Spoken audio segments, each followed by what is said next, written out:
Vamos falar sobre alguns fundamentos da economia, começando pelos recursos econômicos fundamentais. É importante entendermos que os recursos são limitados e os desejos ilimitados. Quando se fala de recursos econômicos, são os fatores de produção necessários para que se possa produzir bens e serviços. Existem 4 deles que são bem característicos: terra, ou seja, de onde são extraídos a matéria-prima, os minérios, os produtos agrícolas; trabalho, que é a mão de obra; capital, que é o valor financeiro; e empreendedorismo, que é o capital intelectual. Vamos à classificação de bens. Bens de consumo. Existem os bens duráveis, são aqueles que têm vida útil longa. É o caso, por exemplo, de carros eletrodomésticos, móveis.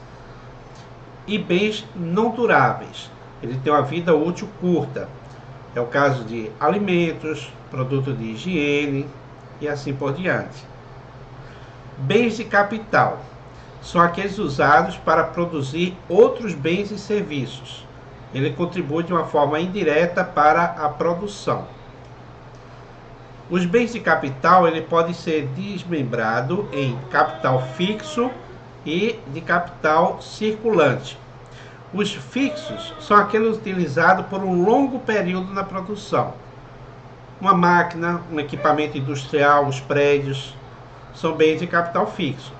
Já os bens de capital circulante são aqueles que são consumidos durante o processo de produção. É o caso da matéria-prima, o insumo, da energia elétrica, da mão de obra, entre outros fatores. Bens públicos.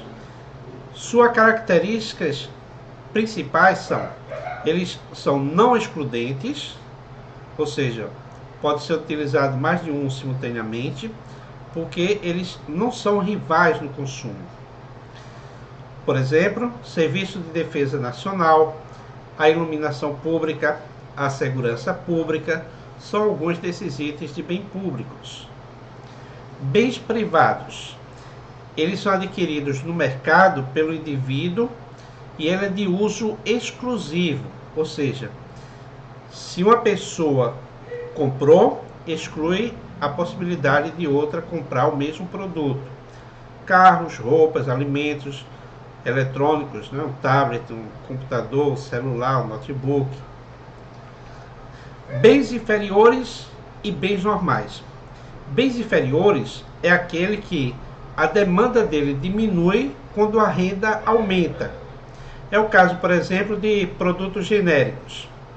Quando um cliente ele tem um aumento na renda, ele passa a comprar produtos de marca e diminui a quantidade de produtos genéricos. Então, é um bem inferior, no caso, os produtos genéricos.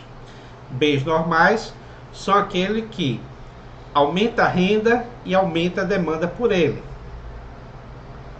Bens substitutos é aquele que pode ser utilizado no lugar do outro quando há uma necessidade para satisfazer o desejo do consumidor. Por exemplo, café e chá.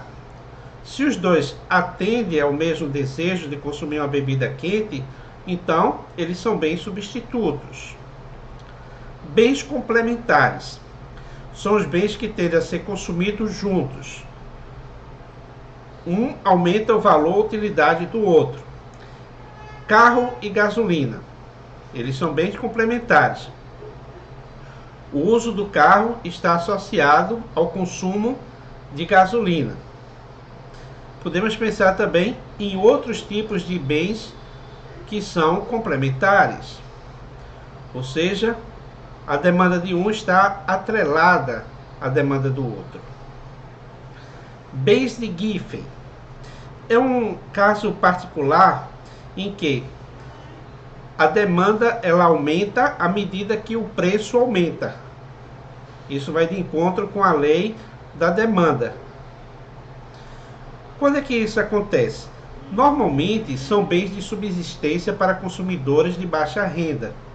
O aumento do preço desses bens pode levar ao consumidor a sacrificar outros bens, diminuir o uso de outros bens para comprar esse bem em questão. Por isso que ele é chamado de bens de guife. Escassez e escolha. A escassez significa a limitação dos recursos. As necessidades humanas são ilimitadas. Entretanto, a escassez ela é restrita, é limitada.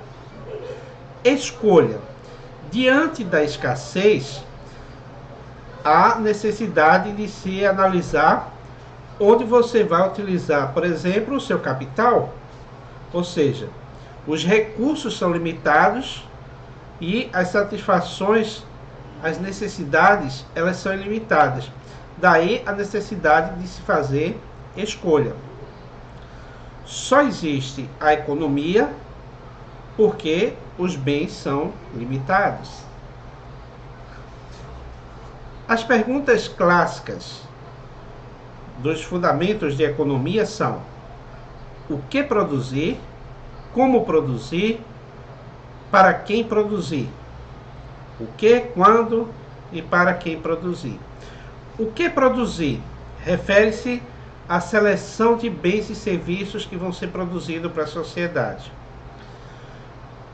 Quando produzir é o momento ideal para se colocar o produto à disposição. Como produzir tem a ver com o método, a tecnologia utilizada para produzir o bem. Essa tecnologia vai implicar em custos. Quanto melhor a tecnologia, menor o custo, melhor para o produtor, melhor para o consumidor.